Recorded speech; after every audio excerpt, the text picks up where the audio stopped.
Sir Jagadish Chandra Basu, যিনি বাংলাদেশের অহংকার, যিনি সর্বপ্রথম আবিষ্কার করেছেন উদ্ভিদের প্রাণ আছে। এছাড়া তিনি বেতার যন্ত্র আবিষ্কারের স্বপ্নদ্রষ্টাও ছিলেন। এমন প্রখ্যাত বাঙালি উদ্ভিদ বিজ্ঞানী জগদীশ চন্দ্র বসু মুন্সিগঞ্জ জেলার শ্রীনগর উপজেলায় জন্মগ্রহণ করেন। জগদীশ চন্দ্র বসু শুধুমাত্র একজন আবিষ্কারকই নয়, তিনি একজন মহান ব্যক্তিও বলা চলে। তার মৃত্যুর আগে তার সকল সম্পত্তি দান করে গিয়েছিলেন। এই মহান ব্যক্তিটি শ্রীনগর উপজেলার রারিখাল গ্রামে জন্মগ্রহণ করেছিলেন, যেটি ঢাকা শহর থেকে প্রায় ৩৫ কিলোমিটার দূরে অবস্থিত। বর্তমানে যেটি বাংলাদেশের অন্যতম একটি প্রত্নতাত্ত্বিক নিদর্শন হিসেবে দাঁড়িয়ে আছে শ্রীনগর উপজেলার এই রারিখাল গ্রামে।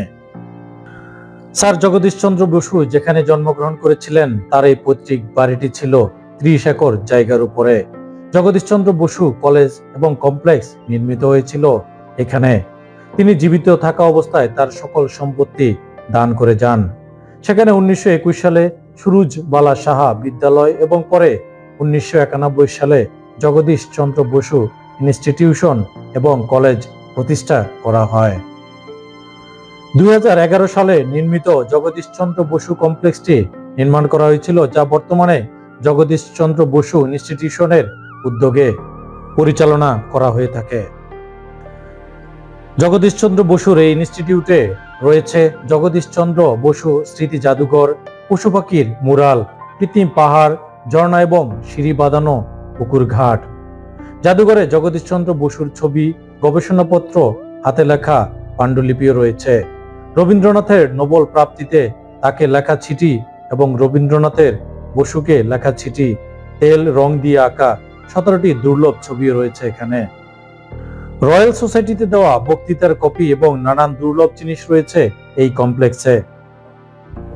মহান এই ব্যক্তিটি স্যার জগদীশ চন্দ্র বসুর, যার বাড়িটি 6টি কক্ষ বিশিষ্ট। বাড়িটির এই কক্ষটিকে জাদুঘর হিসেবে রূপান্তর করা হয়েছে। এই বাড়িতে 6টি দিঘিও রয়েছে। মহান এই ব্যক্তিটি 1858 সালের 30শে নভেম্বর জন্মগ্রহণ করেন। 23শে নভেম্বর 1937 সালে এই পৃথিবীর মায়া ত্যাগ করে চলে যান। তিনি একমাত্র ব্যক্তি যিনি একজন ব্রিটিশ ভারতীয় বাঙালি পদার্থবিদ, জীববিজ্ঞানী এবং কল্পবিজ্ঞান রচয়িতা ছিলেন। ভারতীয় উপমহাদেশে ব্যবহারিক এবং গবেষণাধর্মী বিজ্ঞানের সূচনা তার হাত ধরে হয়েছে বলে মনে করা হতো। তাকে রেডিও বিজ্ঞানের একজন জনক হিসাবেও অভিহিত করা হয়।